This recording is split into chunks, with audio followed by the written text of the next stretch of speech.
بسم اللہ الرحمن الرحیم۔ السلام علیکم ورحمۃ اللہ وبرکاتہ۔ آج کے بیان میں ہم سنیں گے کہ کسی مسلمان بھائی سے تعزیت کس طرح کی جاتی ہے اور تعزیت کرنے کا کیا اجر و ثواب ہے اور اس کے متعلق ضروری مسائل۔ تعزیت مسنون ہے، یعنی یہ سنت ہے، حدیث میں ہے جو اپنے بھائی مسلمان کی مصیبت میں تعزیت کرے قیامت کے دن اللہ اسے کرامت کا جوڑا پہنائے گا۔ اس کو ابن ماجہ نے روایت کیا۔ دوسری حدیث ترمذی اور ابن ماجہ میں ہے جو کسی مصیبت زدہ کی تعزیت کرے اسے اسی کی مثل ثواب ملے گا۔ تعزیت کا وقت موت سے 3 دن تک ہے۔ اس کے بعد مکروہ ہے کہ غم تازہ ہوگا، مگر جب تعزیت کرنے والا یا جس کی تعزیت کی جائے وہاں موجود نہ ہو یا موجود ہے مگر اسے علم نہیں تو بعد میں حرج نہیں ہے۔ دفن سے بیشتر بھی تعزیت کرنا جائز ہے، مگر افضل یہ ہے کہ دفن کے بعد ہونی چاہیے۔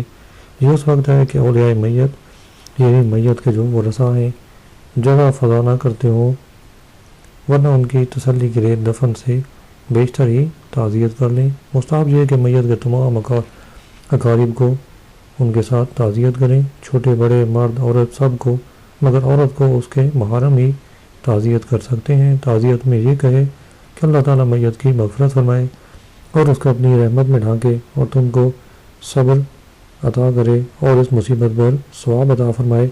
نبی کریم صلی اللہ علیہ وسلم نے ان لفظوں سے تعزیت فرمائی۔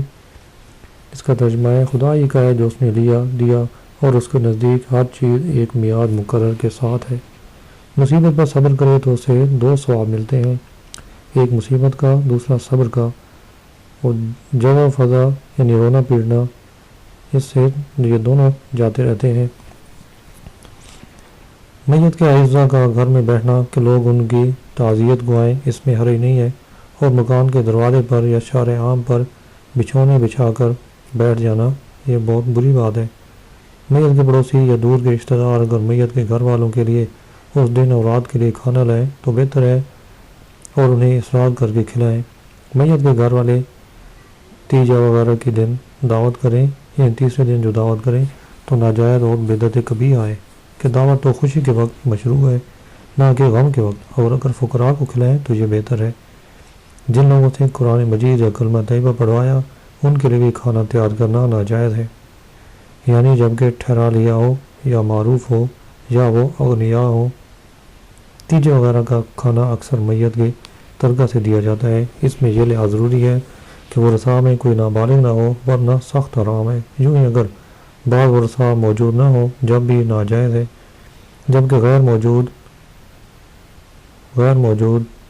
لوگوں سے اجازت نہ لی ہو اور سب بالغ ہوں اور سب کی اجازت سے ہو، یا کچھ نابالغ یا غیر موجود ہوں مگر بالغ موجود اپنے حصہ سے کرے تو حرج نہیں ہے۔ تعزیت کے لیے اکثر عورتیں رشتہ دار جمع ہوتی ہیں اور روتی پیٹتی نوحہ کرتی ہیں، انہیں کھانا نہ دیا جائے کہ گناہ پر مدد دینا ہے۔ میت کے گھر والوں کو جو کھانا بھیجا جاتا ہے یہ کھانا صرف گھر والے کھائیں اور انہیں کے لائق بھیجا جائے، زیادہ نہیں۔ اوروں کو وہ کھانا منع ہے اور صرف پہلے دن کھانا بھیجنا سنت ہے، اس کے بعد مکروہ۔ قبرستان میں تعزیت کرنا بدعت ہے اور دفن کے بعد میت کے مکان پر آنا اور تعزیت کر کے اپنے اپنے گھر جانا اگر اتفاقاً ہو تو حرج نہیں، اور اس کی رسم نہ کرنا چاہیے۔ اور میت کے مکان پر تعزیت کے لیے لوگوں کا مجمع کرنا دفن کے پہلے ہو یا بعد، اسی وقت ہو یا کسی اور وقت، یہ خلاف اولیٰ ہے اور کریں تو گناہ بھی نہیں ہے۔ جو ایک بار تعزیت کر آیا اسے دوبارہ تعزیت کے لیے جانا مکروہ ہے۔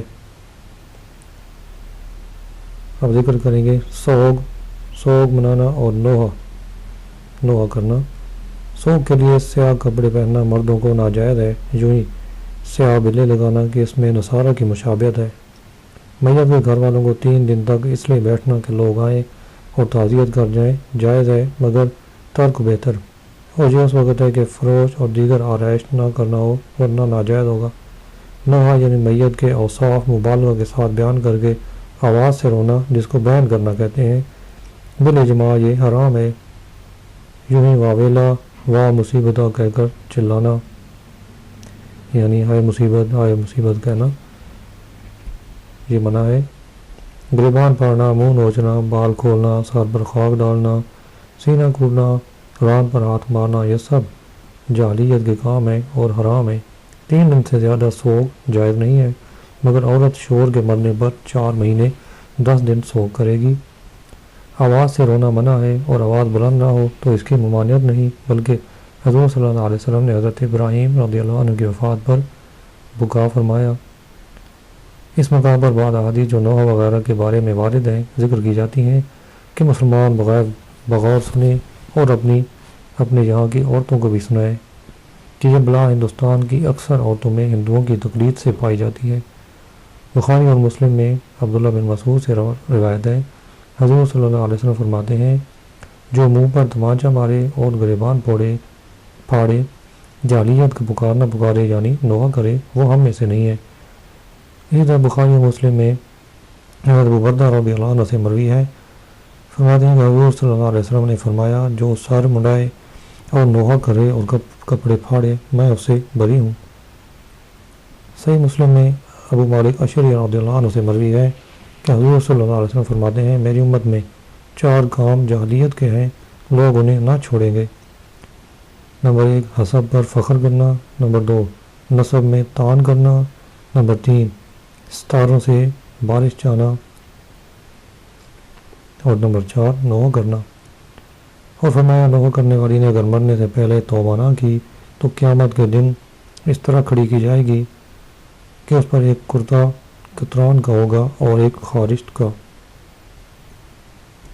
صحیح بخاری اور مسلم میں روایت ہے، حضرت عبداللہ بن عمر راوی ہیں، فرماتے ہیں کہ حضور صلی اللہ علیہ وسلم نے فرمایا، آنکھ کے آنسو اور دل کے غم کے سبب اللہ تعالیٰ عذاب نہیں فرماتا، اور زبان کی طرف اشارہ کر کے فرمایا، لیکن اس کے سبب عذاب یا رحم فرماتا ہے، اور گھر والوں کے رونے کی وجہ سے میت پر عذاب ہوتا ہے، یعنی جب کہ اس نے وصیت کی ہو یا وہاں رونے کا رواج ہو اور منع نہ کیا ہو۔ واللہ عالم، یا یہ مراد ہے کہ ان کے رونے سے اسے تکلیف ہوتی ہے، کہ دوسری حدیث میں آئے، اے اللہ کے بندو، اپنے مردے کو تکلیف نہ دو، جب تم رونے لگتے ہو تو وہ بھی روتا ہے۔ بخاری اور مسلم میں حضرت مغیرہ بن شعبہ رضی اللہ عنہ سے روایت ہے کہ رسول اللہ صلی اللہ علیہ وسلم فرماتے ہیں، جس پر نوحہ کیا گیا، قیامت کے دن اس نوحہ کے سبب اس پر عذاب ہوگا۔ صحیح مسلم میں ہے، حضرت ام سلمہ رضی اللہ عنہ کا فرماتی ہیں کہ جب ابو سلمہ رضی اللہ عنہ کا انتقال ہوا تو میں نے کہا، مسافرت اور پردیس میں انتقال ہوا، ان پر اس طرح روں گی جس کا چرچا ہو۔ میں نے رونے کا تہیہ کیا تھا، اور ایک عورت بھی اس ارادہ سے آئی کہ میری مدد کرے۔